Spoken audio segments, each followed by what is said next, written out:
Hello students, स्वागत है आपका हमारे स्टडी व्यू एजुकेशन चैनल में। आज की जो डिक्टेशन है वो 60 से 70 वर्ड पर मिनट की स्पीड पे लिखेंगे और डिक्टेशन स्टार्ट होगी 3 सेकंड बाद। Ready, start. महोदय, किसी भी देश या समाज के विकास हेतु शिक्षा अत्यंत सशक्त एवं महत्वपूर्ण साधन है।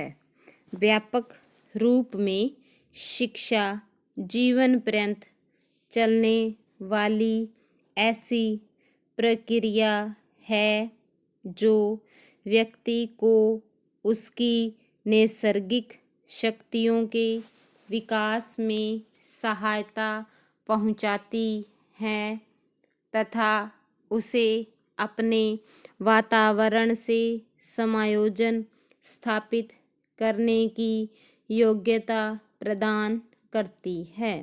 साथ ही व्यक्ति को उसके व्यक्तिगत, सामाजिक, राष्ट्रीय दायित्वों का निर्वाह करने की योग्यता, ज्ञान एवं कौशल प्रदान करती है। भारतीय संदर्भ में उद्देश्य एवं उपयोगिता की दृष्टि से प्रौढ़ शिक्षा भी इससे भिन्न नहीं है, बल्कि आज की सामाजिक, आर्थिक, राजनीतिक परिस्थितियों में प्रौढ़ शिक्षा का महत्व और भी बढ़ गया है।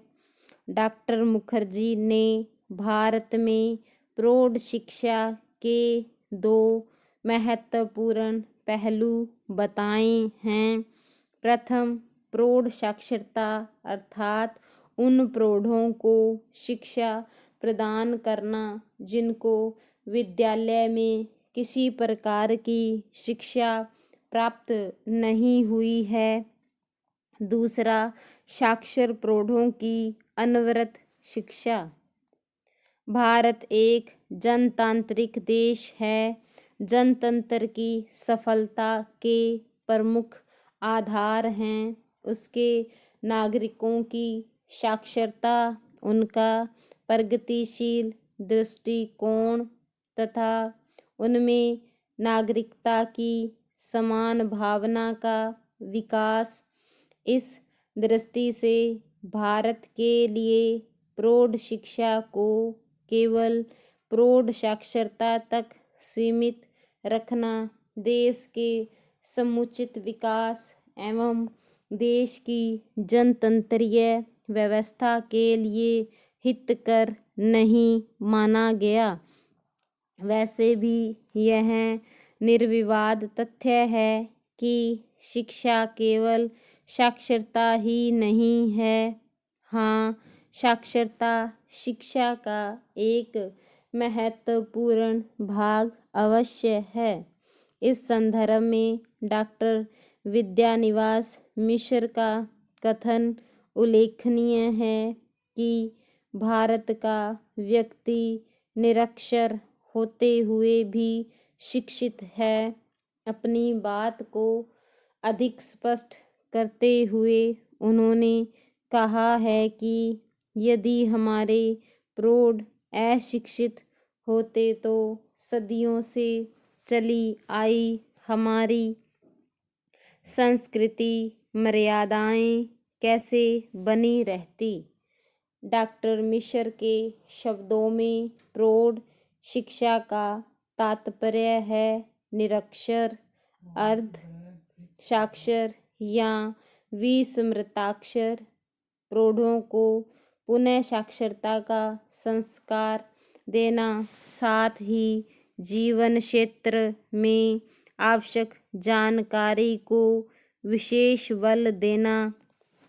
एक समृद्ध मौखिक परंपरा में हमारा प्रौढ़ शिक्षित है और उसे यदि साक्षर बनाने की योजना बनानी है तो उसके मौखिक परंपरा से प्राप्त अनुभवों को ध्यान में रखना होगा। एक तथ्य यह है कि देश की प्रगति के लिए निरक्षर व्यक्तियों को साक्षर बनाने के अतिरिक्त उनका नैतिक, बौद्धिक, सामाजिक एवं सांस्कृतिक उत्थान भी आवश्यक है। इसी दृष्टि से प्रौढ़ शिक्षा को व्यापक अर्थों में लेते हुए 1948 में श्री मोहनलाल सक्सेना की अध्यक्षता में नियुक्त समिति के परामर्शों को स्वीकार करके सरकार ने प्रौढ़ शिक्षा को समाज शिक्षा की संज्ञा से अभिहित किया। जनवरी 1949 में केंद्रीय शिक्षा सलाहकार बोर्ड के इलाहाबाद में संपन्न 15वें अधिवेशन में भारत के तत्कालीन शिक्षा मंत्री ने प्रौढ़ शिक्षा की नवीन धारणा का संदेश देते हुए कहा, प्रौढ़ शिक्षा को केवल व्यक्तियों को साक्षर बनाने तक ही सीमित नहीं रखा जाना चाहिए। प्रौढ़ शिक्षा के अंतर्गत व्यापक रूप से सभी व्यक्तियों को साक्षर बनाने का प्रयास करना चाहिए। यह सबसे अच्छा रास्ता होगा और हमें सफलता मिलेगी।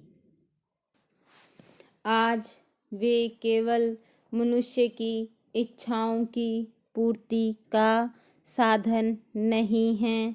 आज की जीविकोपार्जन करने वाली महिला को घर तथा समाज में अधिक सम्मान प्राप्त है।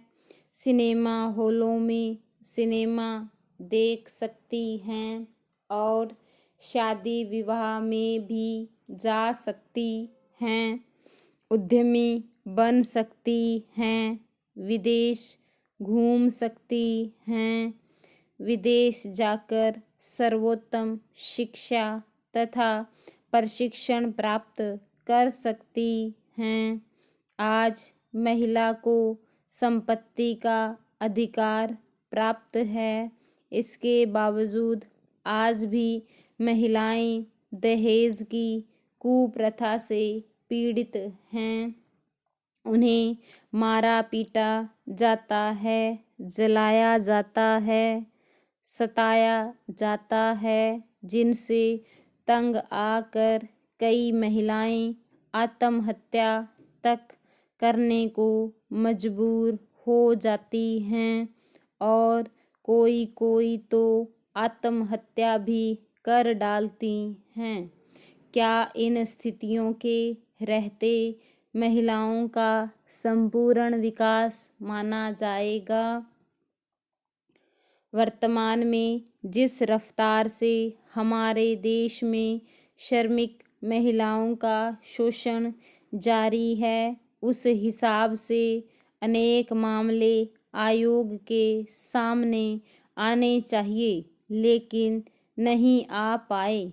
इसका मतलब यह नहीं है कि हमारे देश में श्रमिक महिलाओं की स्थिति बेहतर हो गई है। स्टॉप। तो स्टूडेंट्स, आपसे मैं एक बात और कहना चाहूँगी कि हम हमारे स्टडी व्यू एजुकेशन चैनल पर स्टेनो से रिलेटेड पूरा कोर्स करवा रहे हैं और जो भी राजस्थान हाई कोर्ट स्टेनोग्राफर में जूनियर असिस्टेंट की जो वैकेंसी आई है और उसके जो खाली रिक्त पद हैं वो स्टेनोग्राफर के थ्रू ही भरे जाएंगे। उसमें स्टेनो का स्किल होगा, उसकी प्रिपरेशन भी हम हमारे चैनल पर करवा रहे हैं। तो आप हमारे स्टडी व्यू एजुकेशन चैनल को सब्सक्राइब कर लें, वीडियो को लाइक और शेयर भी कर दें। Thank you.